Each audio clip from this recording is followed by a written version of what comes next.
आप पैसा कहाँ पे लगा रहे हैं, कहाँ से निकाल रहे हैं, और वही चीज़ मैं आपसे समझना चाहता था।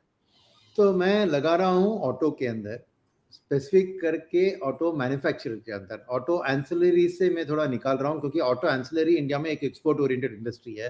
तो वर्ल्ड में एक रिसेशन आ रहा है तो शायद ऑटो एंसिलरी के एक्सपोर्ट्स में दबाव आ सकती है।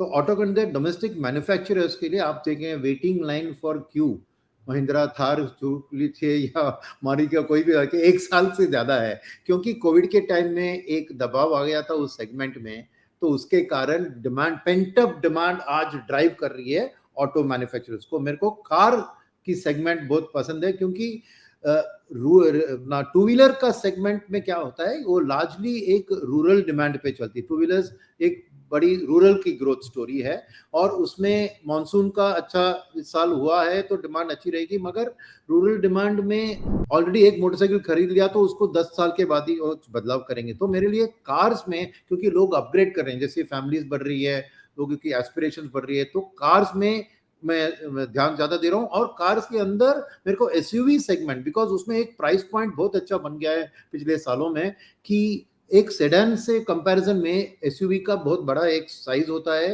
मगर सेम प्राइस रेंज में मिल रहा है। तो सब लोगों की इच्छा है कि मैं एक बड़ी गाड़ी में दिखाऊं कि मैं आगे पहुंच गया हूं जिंदगी में कहीं पे।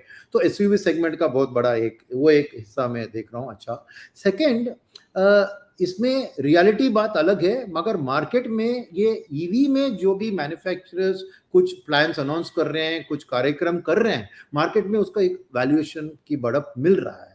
तो शायद ईवी में जो प्रॉमिस है उसको थोड़ी देर लग सकती है। आज मार्केट थोड़ी ओवर एंटिसिपेट कर रही है, बट फिर भी क्या हो रहा है कि मार्केट की वैल्यूएशंस में ईवी का जिसका भी एक स्ट्रैटेजिक अप्रोच है उसको मार्केट ज्यादा वैल्यूएशन दे रही है, तो पैसा उधर बन रहा है। तो नेचुरली ईवी ओरिएंटेड एलोकेशन मैं बढ़ा रहा हूं, मगर इट इज नॉट नेसेसरी कि वो परमानेंटली रहूं, क्योंकि ईवी का एक्सपेक्टेड कन्वर्जन जो हो रहा है वो एक्चुअल रियलिटी में होगा कि नहीं आने वाले दिन बताएंगे। बट आज के लिए उसमें पैसा बन रहा है बिकॉज ईवी एक बहुत बड़ा मूव है, क्योंकि तेल की दाम अगर इतनी ज्यादा है तो गवर्नमेंट भी बहुत कोशिश पुश दे रही है ग्रीन एनर्जी की तरफ, और उसके लिए टैक्स ब्रेक्स भी ज्यादा देंगे। आज भी ईवी व्हीकल्स के लिए खाली 2000 है रोड टैक्स, कंपेयर टू लाखों जो देना पड़ता है दूसरी पेट्रोल कार के लिए। तो वो एक सेगमेंट भी है ऑटो के अंदर जो हम फिल्टर कर रहे हैं।